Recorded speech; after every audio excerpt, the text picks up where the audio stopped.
Hello, everyone. Welcome to the webinar today on Tier 3. I see people rolling in on this wonderful Tuesday. Could be morning, could be noon, could be into the afternoon for you, depending where you are. As you're coming in, go ahead in the chat, put in where you're coming from and your role that you're working in, wherever you are. My name's Madeline Larson. I am the Executive Director of Product here at Character Strong, and today I'm super excited to talk to you all about Tier 3, one of my near and dear favorite things to talk about in schools because it was so much of the work that I did when I was a school-based practitioner and a school-based mental health consultant, and I cannot wait to share what we've been working on through Character Strong related to Tier 3 and the Character Strong Tier 3 solution, and also learn a little bit about what's going on at your sites related to Tier 3. I see some interventionists in the room. I see social workers, behavior support specialists, teachers, school counselors, principals.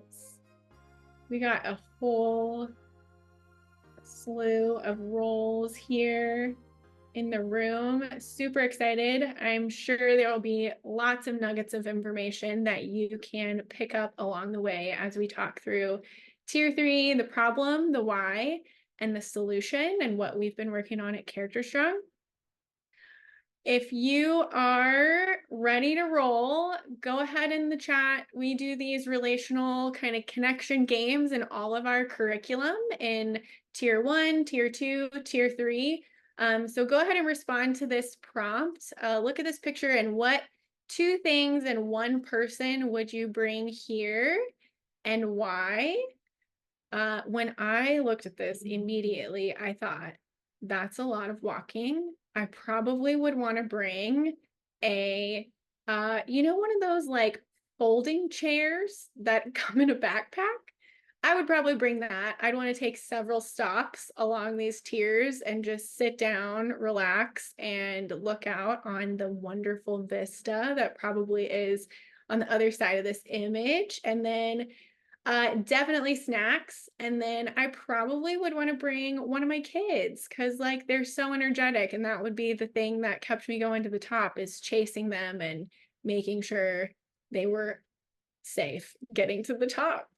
I see lots of people, water, snacks, your family, cameras, good shoes. I also see Band-Aids. That's a really practical thing to bring on this excursion or this adventure.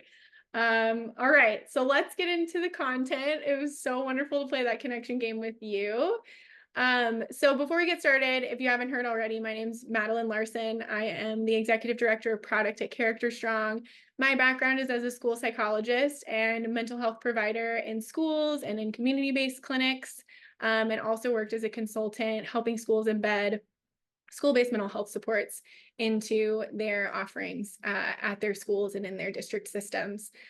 So during this webinar, we're really going to focus on creating clarity around what Tier 3 is and the problems it addresses, the reasons why Tier 3 is really vital. It's so important in schools, and how schools struggle with it. I'm sure you're going to be able to connect to a lot of the hurdles that we come up against when we try to do Tier 3 really well in schools, and then really unpacking the solutions that solidify well-functioning Tier 3 in schools, and how Tier 3 addresses these things, and specifically our Character Strong Tier 3 solution.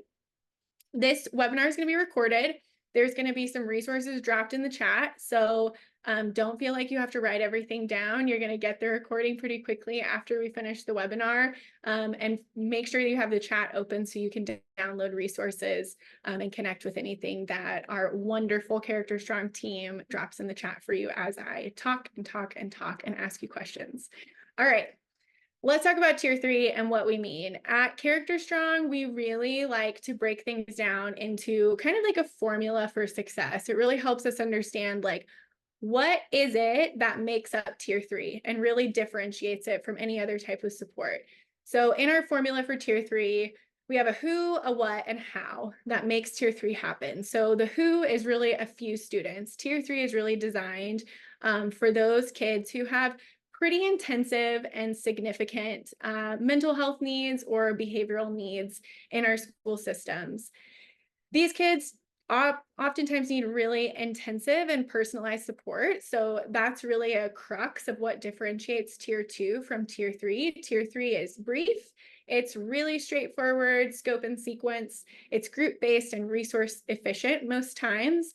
Tier 3 is really intensive in terms of how frequently kids are in contact with coaches, interventionists, people who are delivering supports. And it's really highly personalized because these kids come with a lot of different needs that we kind of have to be agile and pivot to be responsive to. And we really work to make that reasonable to do and do responsive intervention well. It also has to have a team-driven problem-solving process. So being able to have the group of people who are really key stakeholders in the student's school-based and life experience is really, really important to tier 3. So we have to have team-driven problem solving as a core component of the formula for tier 3. Another important part of tier 3 to know is that tier 3 is part of a continuum of supports. So we can't really just have tier 1 and tier 3. We can't have tier 1 and special education. We have to have a continuum of supports that students who are receiving tier 3 benefit from currently or over time. Tier 3 is not going to fix everything. A student receiving one tier 3 support isn't going to solve the problem forever. And so we need one, while they're in tier 3 services, for them to be able to access really, really high quality tier 1 support. So they continue to get those reps in the content that they're learning in tier 3, in their classrooms, in their schools, and also are provided a really strong positive culture and climate that they want to be engaged in and they want to come and be a part of at school. Tier 2 is really important because after tier 3, there's probably going to need to be additional supports that they need later in life when things come up, as they do in life. We can all relate to that. And so being able to address their needs promptly and efficiently before they need tier 3 supports again is really important. So it's really part of this larger system that we're trying to create to efficiently and effectively address students' needs in a timely and effective manner. All right, so in the chat, I want you to think about and reflect on what students face in your schools when they don't have tier 3. So we're nearing the end of the school year, or some of you have already finished school, thinking about like when we don't have tier 3 in place, or a student who had a need didn't access a support that probably they would benefit from. What happened? What did they lack? What was the result of them not getting tier 3 supports?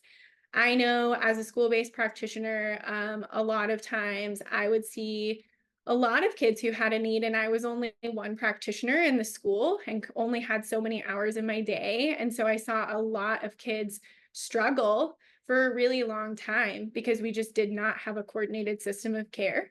And we didn't have a way to really triage who were the kids who needed really intensive support and what were other kids getting who still needed support, but probably not those really intensive hours with the people who need to be in front of those kids and also working with the adults who work with those kids to make sure they're supported and successful. So I see in the chat, lack of belonging, referred to special education. They're frustrated. They lack positive relationships with peers and adults, and that has a really big impact in their sense of belonging at school, which kind of makes them either want to be there or not want to be there, and that can have a lot of long-term unintended consequences. Falling behind, lack of confidence, emotional dysregulations. There's a lot of negative effects of not having these services and supports in school settings for kids. So we're going to talk through the needs. You all probably know all of this stuff. I'm probably standing on a soapbox that you would stand on as well, related to the need and what you're seeing in schools. So we know that there is a huge mental health need in the United States right now. 1 out of 3 students struggle with some type of mental health difficulty that impairs some aspect of their daily functioning. That's just one aspect of their daily functioning. There are kids who have much larger needs. there's like 10% of children and young people aged 5 to 16 who have some type of like diagnosable, really significant mental health concern. And about 70% of those kids who have a significant emotional, behavioral, mental health need, they're not receiving the appropriate interventions that they need at a sufficiently early age for them to respond to intervention and it not become this really crystallized habit that is really hard to intervene on. And that's really what we want to focus on is early intervention. So getting kids to supports as early as possible so that they can be successful and get their needs met. Not all students need tier 3 supports. There are students with intense needs who are at risk for negative life course outcomes. And we really need to figure out like, how are we going to address that need? How are we going to help students who struggle with anxiety, with depression, or feeling sad or hopeless, being exposed to adverse experiences, having executive functioning needs within a school setting in a responsive and really agile way? So you all probably have seen some of these statistics, but this just kind of gives a picture of what is happening post-COVID. There's been an increase in high intensity behaviors overall. This has not reduced over time, but it's kind of leveled off.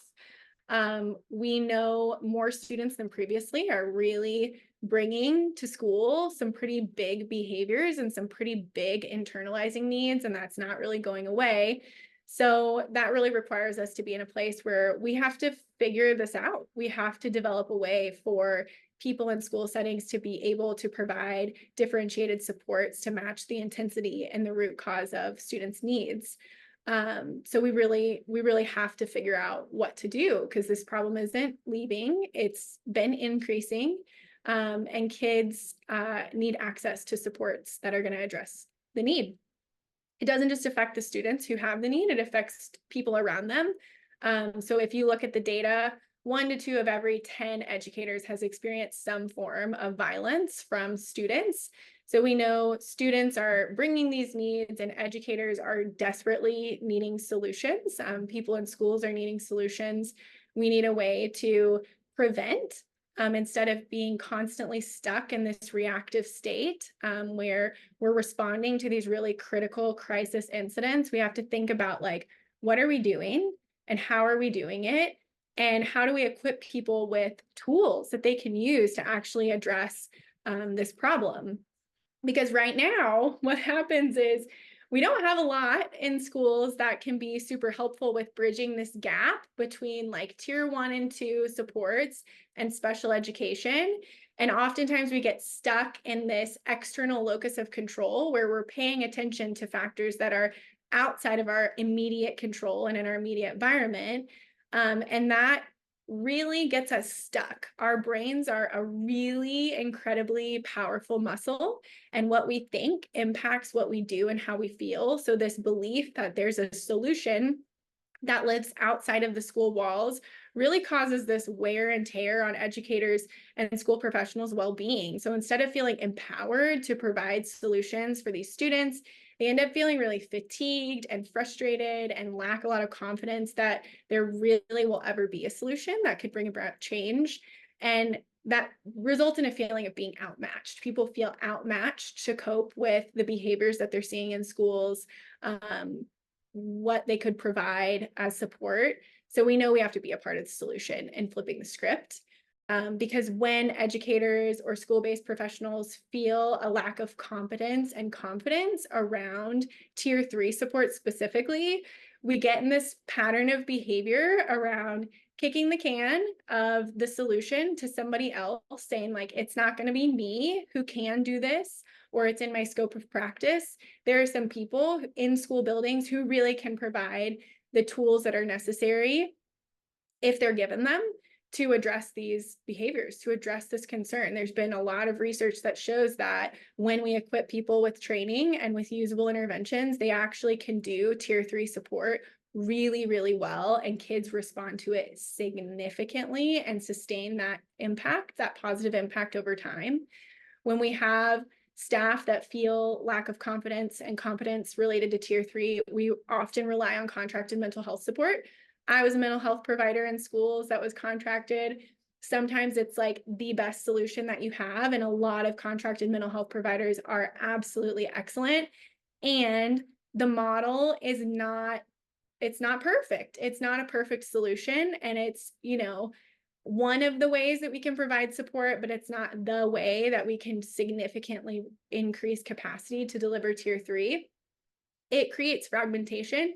I know when I was in schools, I was there and trying my very best to provide trauma-based interventions. But I wasn't there all the time. I was there one day a week. And so it made it really hard for me to become embedded in the system and really create significant changes in the environments that kids needed me to be in, to help adults, to help their behavior, to help students apply those practices and settings. And so it's a fragmented solution. The other thing that happens is we have super overloaded special education. So oftentimes the solution to really big behaviors is to refer to special education services. And that means that we're taking special education resources away from some students who really, really need them, and time. And it might not be the best matched intervention, because kids might be able to be served outside of special education if we had a support available. Some food for thought. There's been some really amazing research that's been done on bringing into the scope of competence some of these tier 3 types of support. There's been research on paraprofessionals delivering tier 3 supports, and even lay people who have no educational training delivering some pretty awesome interventions for kids who are struggling with tier 3 needs. And they achieve just as good outcomes, if not better outcomes a lot of times, than people who have a clinical background or who have some specific letters at the end of their name that might mark them or stamp them as being able to deliver tier 3 support. So all that to say, like, this is doable. We can actually do this. We actually can achieve this with the resources we have available. We just have to find something that gives people hope and makes them feel effective and gives them energy and makes them feel empowered, so that they have something within their environment right there that they actually have control over doing, that they can implement and they can see success with. But a lot of times that's not what we have in schools. We're really working off of kind of shoestringed resources. And so that makes us not feel this way. But our job and what we're trying to bring through Character Strong is a solution that actually helps people feel effective and like they can do this work really well. All right, so all my school-based practitioners, why do you think tier 3 needs to happen in schools specifically? Why is school the place where mental health and behavioral services and supports for intensive needs, why does it need to happen in schools? What do you think is the reason? It's a constant for kids, for sure. This is where behavior affects others. It keeps consistency. It's a safe place. It's where the behaviors are occurring. Yeah, school is a huge part of kids' lives. It's where they spend majority of their time. It's where they learn a lot of skills. It's where we're teaching them things that they may not be exposed to anywhere else in their life. And it also is a place where they have really significant connections. Not only that, I'm going to talk a little bit about, like, schools are the place where kids get access to support. It is sometimes the only place where they are capable of accessing any type of service that's related to this.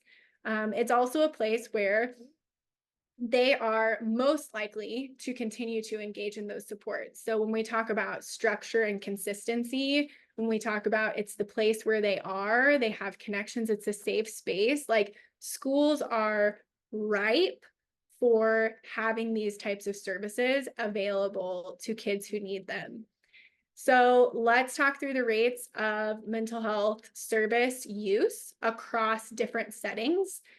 So you'll see here the different types of service settings listed across the bottom of the screen. And then the percentage of the population of youth aged, I think it's 6 to 17, who are accessing services through these settings. So if you look at this graph, you can see that schools are predominantly the place where kids are accessing mental health services to address their need related to their functioning and their core development. Outpatient clinics are also a place where kids are accessing resources. However, this is probably my favorite study that's ever been done on the planet. Probably, I'm biased because I'm a school-based mental health practitioner, but this study was really talking about the difference that we see between school-based and clinic-based interventions. So this wonderful researcher named Dr. Lisa Jaycox, she did this study where she looked at what happens when kids receive interventions in a clinic versus interventions in a school. So she was looking specifically at trauma-based interventions, so things like CBITS or TFCBT, and kids were randomized to go to a clinic to get services or receive services in their school. What she found was that kids who were randomized to receive intervention in a clinic, only 12% of those kids actually completed the intervention versus school-based interventions where 93% of kids completed the entire intervention that they needed to address their mental health need. This is huge because a lot of times we talk about coordinated systems of care. And some schools have really great external connections where they have a referral pathway, and that's their main way of addressing mental health need in their school. That's great. Again, like any resources we can provide are wonderful. And when we're trying to get an impact and we're trying to see a change in behavior and a change in functioning, schools are the place where kids are most likely to benefit from the services that they receive, and we're most likely to see an impact in their behavior because they actually receive the whole evidence-based practice that they need to get an effect. So this is like huge, that engagement is better in schools than it is in clinics. And we know that people in schools can deliver these interventions just as well, if not better, than people in clinic-based settings. We have connections, we have relationships. Kids are here, we can respond to them as they need us. And that's really huge, that's really important. I will ground this in reality. I have been there, and there are a lot of struggles to do tier 3 well in school settings. A lot of times we have a one-size-fits-all approach. We have one intervention that all students receive. We don't have tools in our toolbox. We have like a wrench, and that is what we're trying to use to address all of the needs for students. Or it's really piecemeal. We're trying to piecemeal things together because we're not really given a suite of things to do that equip us with the tools that we need to fix any problem that comes up. Kids get stuck in tier 3, or they become a tier 3 kid. And so it kind of is put on them instead of really us wrapping around the students and providing not only kids with supports, but also adults with supports to be responsive to student needs and setting as they learn and as they grow and develop. We are in reactive and crisis mode. It's always the push and pull of like, we have these crises and we have to set up these proactive systems, which takes a lot of intention and effort to do. We also outsource support. It's one thing that we can get better at, and we can create internal resources and capacity for, but a lot of times we end up passing the baton. And because of all of these things, we see a limited return on investment. So it just kind of creates the cycle of like, can we do anything, which feeds into that belief barrier. The good news is we can do something, and at Character Strong, we are all practitioners. Like, we have been there, we have been in tier 3 world, we have been in classrooms, we have worked with students, we have seen successes and we have seen failures, and we have really taken all of that learning and partnered with people who are using these things in the real world to really design something that actually works and is effective for people and is effective for kids. So when you think about tier 3, what is one thing that you have seen work really well, or that has been an aspiration for you around tier 3? I'm curious, like, what are the bright spots of tier 3 that you can think of from this year, and that you've learned from practice?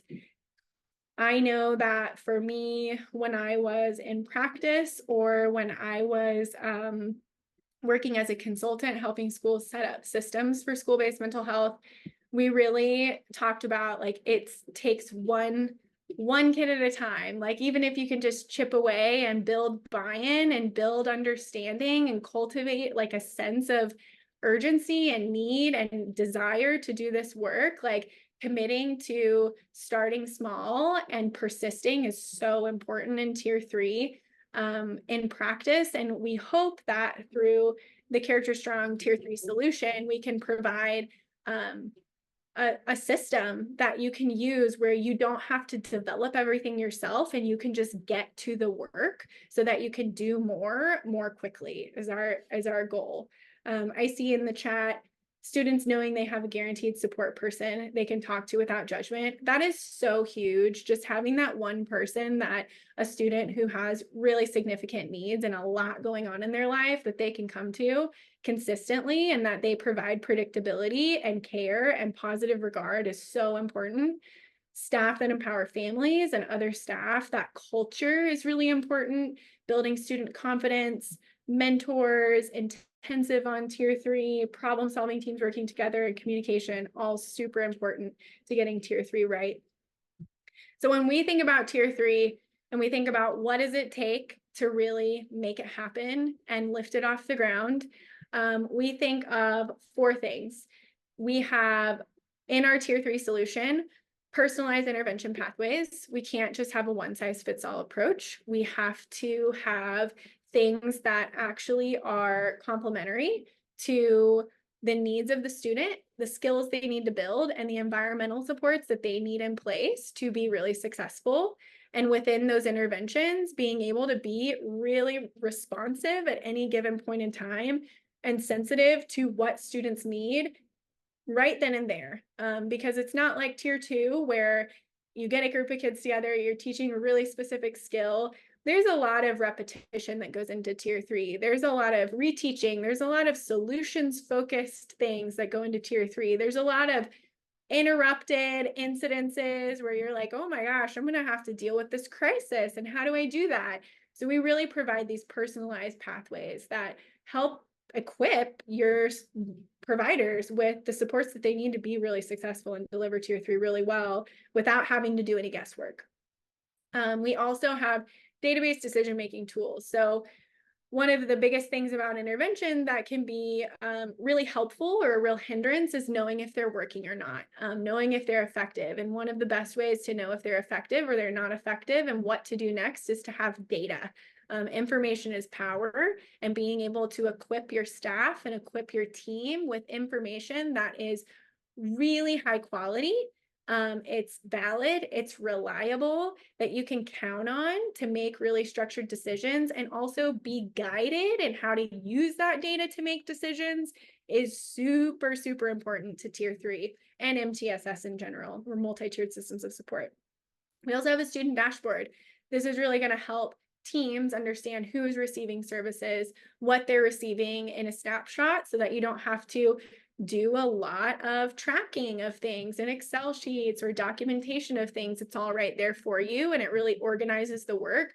Where what we try to do is take the burden off of you so that you can do the things that are the best use of your time in practice settings. It takes a lot of work to coordinate systems, and so through Character Strong tier 3, we really try to take some of that burden off of systems and providers or educators.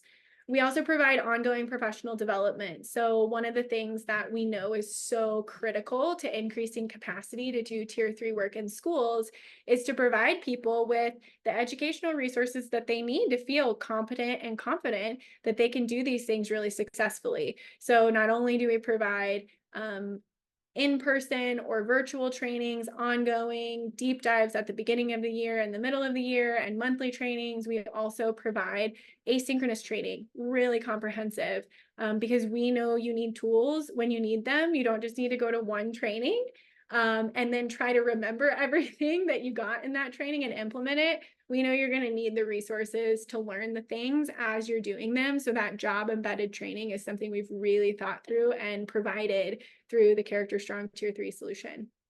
So what I'm going to do next is go through each of the solutions. And I see a question in the chat. And if you have questions, please feel free to go ahead and put them in the chat, and I will do my best to monitor them. And my team will kind of like elevate ones in the chat to me that might be relevant to other people.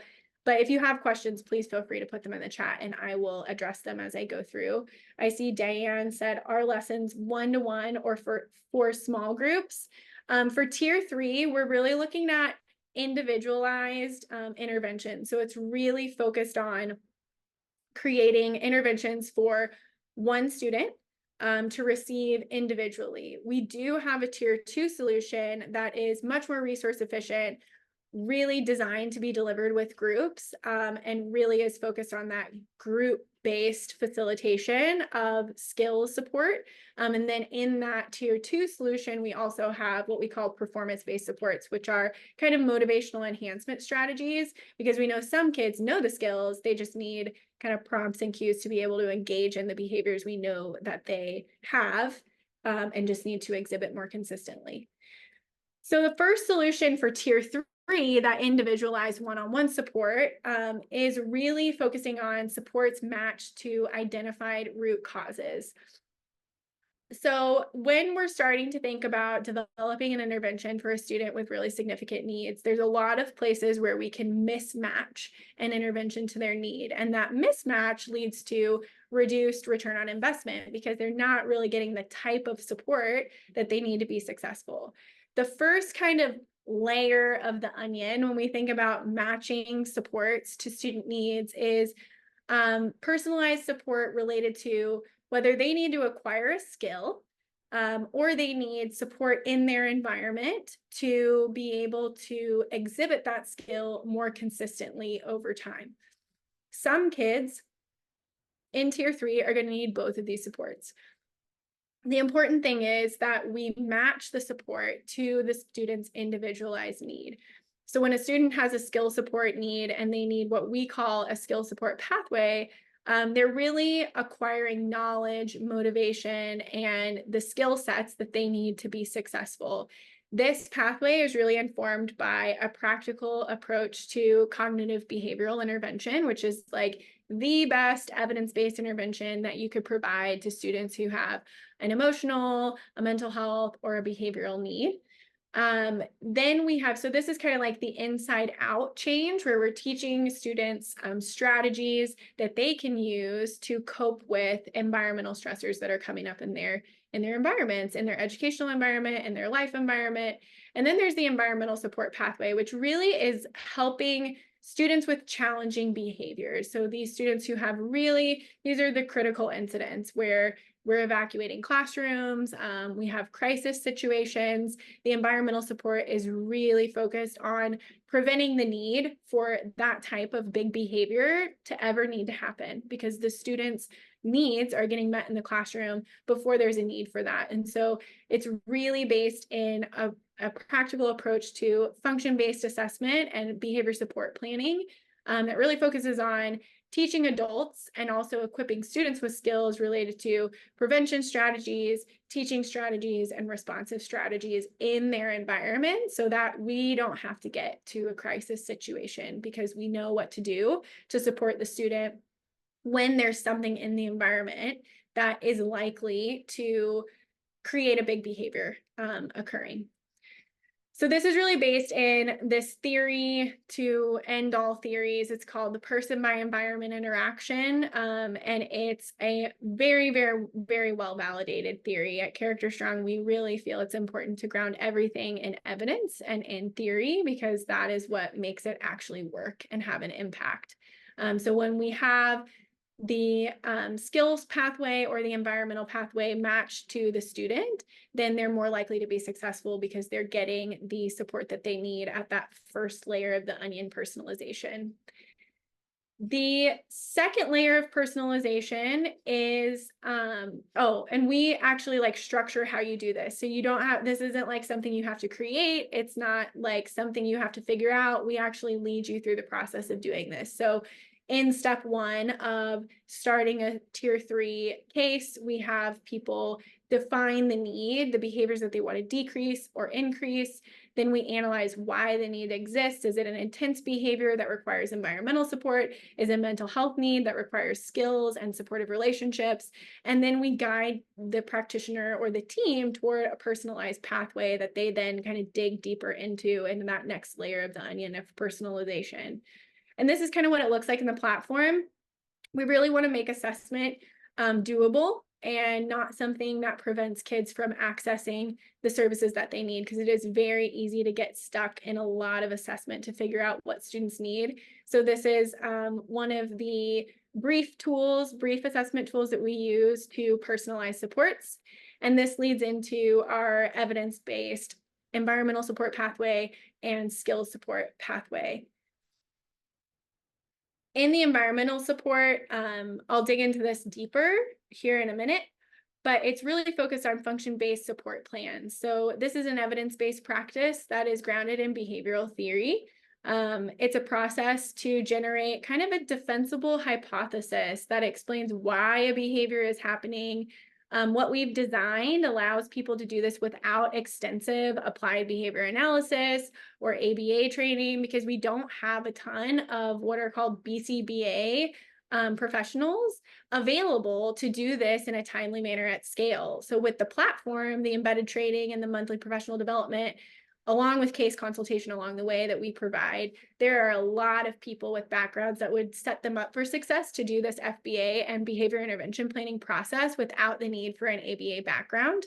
And it's really complementary to districts that have ABA supports, because we can scale it. That's one of the hardest things from a district level, where you have BCBAs who are trying to develop systems around this. We actually can create common language. We can create consistency and process and practice across systems that can help kids get really reliably quality experiences across buildings.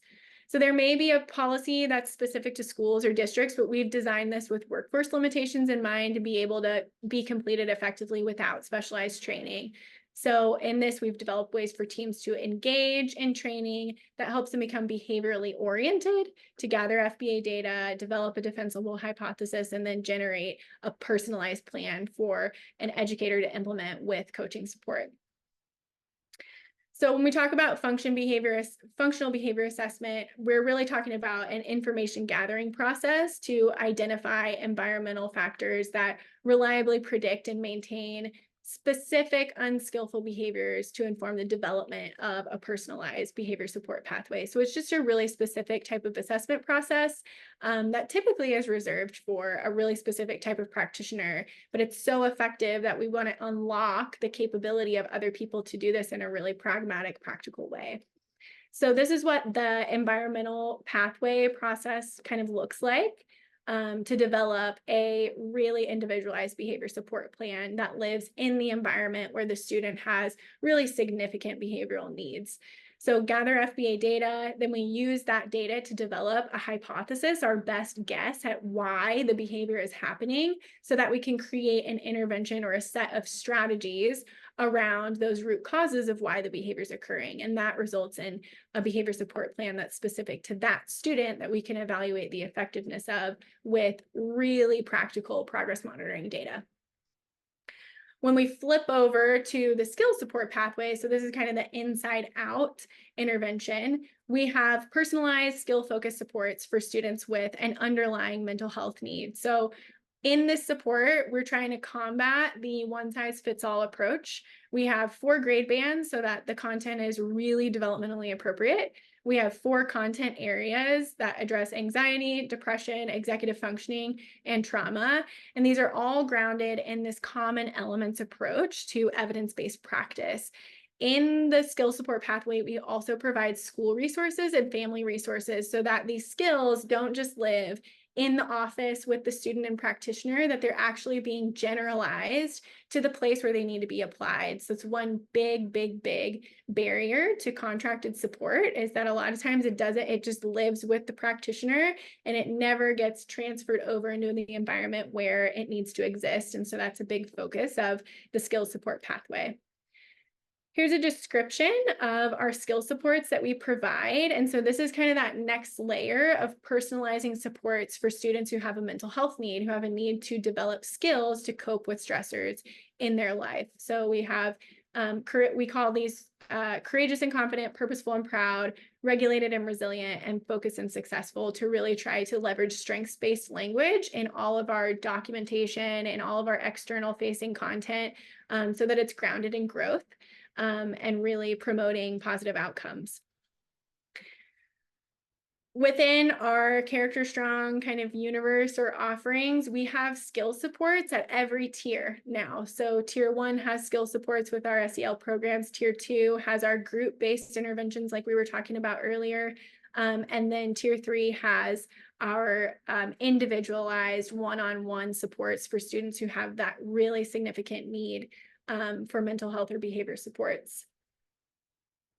The second solution that we baked into the Character Strong Tier 3 solution is personalized supports matched to identified root causes. So I talked about this a little bit, but I'm curious in the chat, what interventions do you use for Tier 3? This was something that I know myself and a lot of other practitioners I worked with grappled with a lot of having different types of interventions to support students with vastly different needs in the building. So if you have supports that you use in your buildings, what are the ones that you use the most?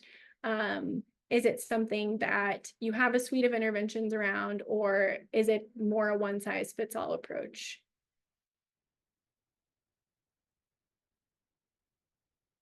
We do. So I see in the chat a lot of questions around permissions. We do provide like sample consent forms, sample permission forms. We also have that in our tier 2 solution because we know it's an integral part of intervention at any level within a school. We want to make sure that people are aware of what the student might need, what we can provide from the school setting, and getting permission to do that. So it is something that we provide along with the tools, and your districts may have policies around that we provide resources you can tailor to your specific school or district environment. All right, so I talked about this a little bit before, and I see some people in the chat have several tools that they use to address tier 3 needs, and a lot of tier 2 needs. So that's wonderful that this might be an additional complement to the tier 2 supports that you might have a really wide breadth of targeted interventions around. So when we think about tailoring to the root cause of the need, we really want to make sure that within the skills support pathway, we're addressing the mental health need that's there. So a lot of times what will happen in schools is we have like Coping Cat or CBITS or an intervention that works for one specific type of skill need, and then we have to adapt it and we have to try to make it work for other skills. In tier 3, we really wanted to equip educators with any of the curricula that they would need to address a really wide range of tier 3 needs for those students who would benefit from skill support. And we also wanted to provide a way for them to decide what intervention would be best for the student need that is presented to them. So we bake into the tier 3 solution a way for the team to go about deciding which skill support would be best suited for the student's needs and what they might benefit the best from. And we ground this in common elements of evidence-based practice for the specific types of needs that we are addressing through tier 3. So when we look at, let's say, for example, the support for anxiety, we are really teaching very, very specific skills that are going to be really helpful for addressing fear and anxiety, trying to really reduce those over time, trying to decrease avoidance of things that make kids anxious or stress them out, and really trying at the end of the day to promote engagement. So we really are intentional about the common elements, or if we think about it as like a recipe, the core ingredients that are needed for each of these skills for students to be successful and really benefit from the things they receive. Again, in the skills pathway, we really ground things in a behaviorally oriented approach that can be implemented in the environment where the big behavior is occurring. We walk people through this. So for people who have questions about FBA and how we make that accessible, it's really an experience. So it's not just like an observation form or an interview, and then you have to figure out what to do with that, and you have to know a lot about pathway charting.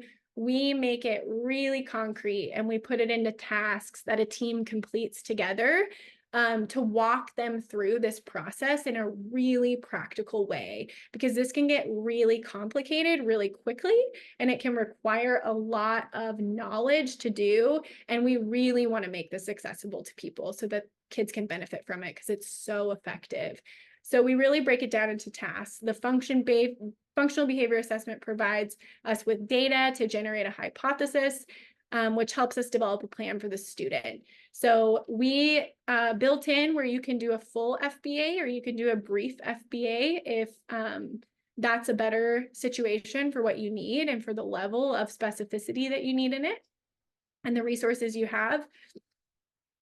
We also build in a team-based process for translating that data that you gather into what we call a defensible hypothesis. It's really your best informed guess at why the behavior that you want to decrease is occurring. So really outlining the setting events, the things that are likely to make the behavior occur outside of where the behavior is happening, whatever that activating event is that really triggers the behavior happening, turns it on, and then the unskillful behavior we're trying to reduce, and anything that might be maintaining the behavior happening. So we really walk people through how to generate the hypothesis, giving them really concrete examples of what they might want to put into a hypothesis, and likely criteria that are going to go into it so that they don't have to create it all on their own.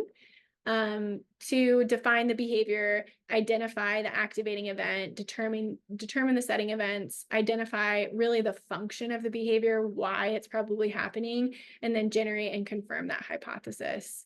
So they go in and they create their hypothesis, they create their best guess why, and then start to create and craft this visual depiction of what's currently happening that we want to prevent in the middle pathway.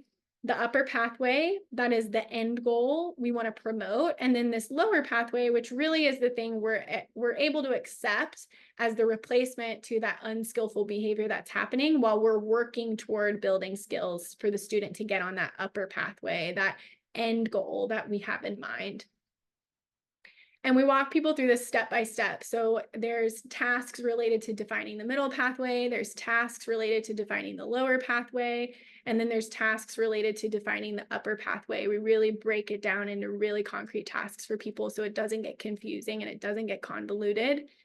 And then we have them start to craft a personalized behavior support plan that includes teaching strategies, proactive strategies, and responsive strategies. And what this really looks like is an implementation tool. So it really outlines the specific things that need to happen to teach the desired skillful behavior and teach the acceptable replacement behavior that we're okay living with for now as an alternative to the unskillful behavior while we work toward the upper pathway. It outlines the proactive strategies that we've crafted through this task-based team process that is comprised of prevention strategies, so things that are likely to reduce the likelihood of the unskillful behavior from occurring, and then setting event strategies that really kind of extinguish that thing that's probably going to make the behavior bigger or make it more likely that the unskillful behavior turns on. And then there's going to be responsive strategies in that plan that really are focused on really, really high quality reinforcement strategies. There are effective ways to do reinforcement strategies, and then there are less effective ways to do reinforcement strategies. We really walk people through how to do effective reinforcement. Progressive response. So when you start to see an unskillful behavior occur, how to proactively and progressively respond to that to really reduce the need for any crisis situation to occur. And then if a crisis situation does occur, that you have a plan that your team has in place for de-escalation that actually is an evidence-based way to do de-escalation that's super effective. All right, solution number 3, we have data to make decisions. So I'm curious what tools you all use to monitor student progress. I know in my setting, we had to craft a lot of things ourselves or look to Google for free things that we could implement to monitor weekly progress. We want to combat that for you. We don't want you to have to do a piecemeal approach to progress monitoring so that you can see if it's working or if it's not working and what you can do to optimize the intervention. So tools for progress monitoring automatically generate based on the pathway that you select and the skill support or environmental support that you craft for the student. We have a set of reductions in unskillful behavior measures and then measures that really look at improvements in skillful behaviors and use of skills. I see in the chat, Melinda is saying they use EduClimber and FastBridge. So this is really similar, but possibly more usable than FastBridge and some of those tools where we really try to make it practical, but also provide that visual support that a lot of those other assessment systems provide to help you understand, are students meeting the goal? Are they kind of plateauing over time? And then also we put a really big emphasis on tracking intervention fidelity, because this is kind of the way we diagnose whether the intervention was delivered as it was intended to be delivered, or if there's a need to improve fidelity so that it's more effective or more likely to be delivered as intended so the students get what they need. Students can't benefit from supports they don't receive, and intervention fidelity is super critical to knowing whether students got the thing that they could benefit from. This gets funneled into kind of a step that's review and decide, where you actually use this data to make a decision. And we help guide people through how to make that decision, how to use data to figure out the next step. Do we need to improve fidelity? Are they improving enough and it was done with fidelity enough that we can kind of fade the intervention over time? Was it done with fidelity and it wasn't effective? Then what do we need to do? Did we mismatch the support, or is there a different need emerging? We really guide people through this process and help them understand how to use the fidelity data and the progress monitoring data together to make a really sound decision on what to do next that's going to be best for the student.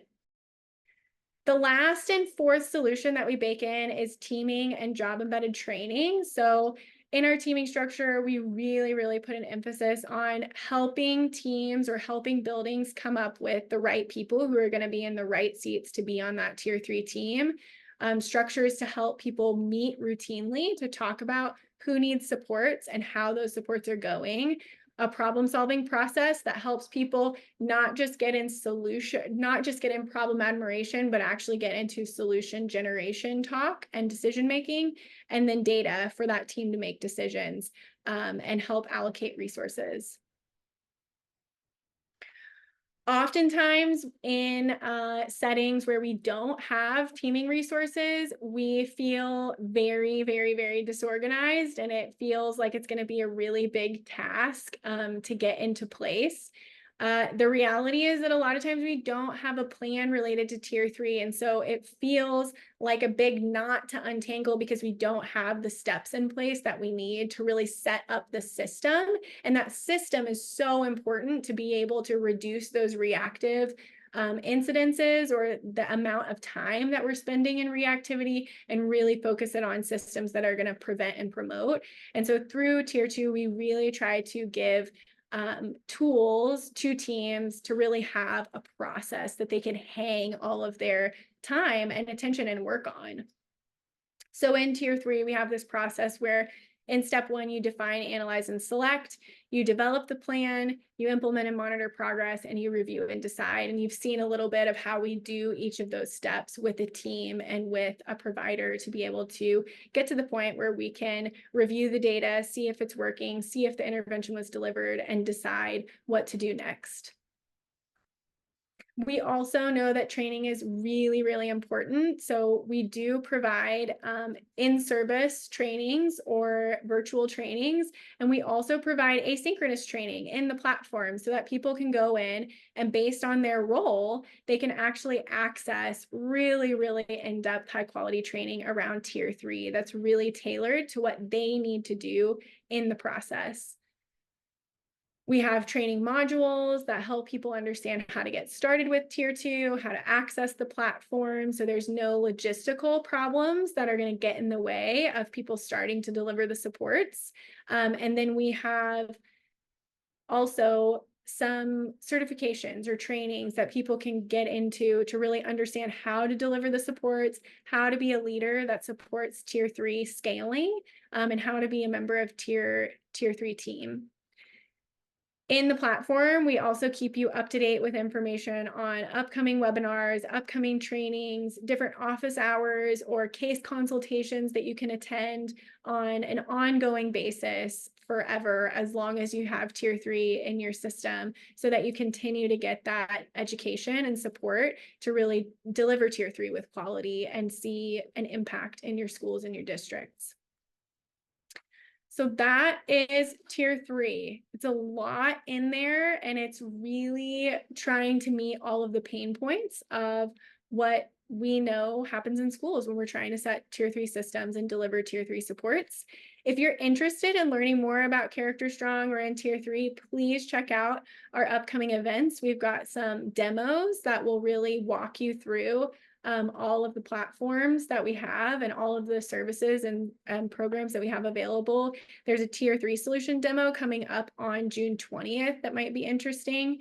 And then we've got some webinars coming up on things related to tier 3 and also updates to our curriculum that might be interesting. We also have an MTSS certification. So if you're really interested in understanding how to set up a multi-tiered system of support that really focuses on promotion and prevention and reducing reactivity, this is going to be right up your alley.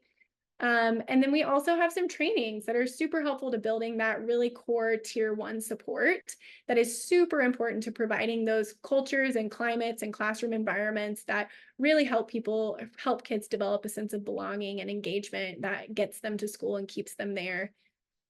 If you're interested in tier 2, we have a tier 2 cert. So everyone who is asking questions about our group-based interventions, this is super helpful to understand the ins and outs of tier 2 and the tier 2 solution.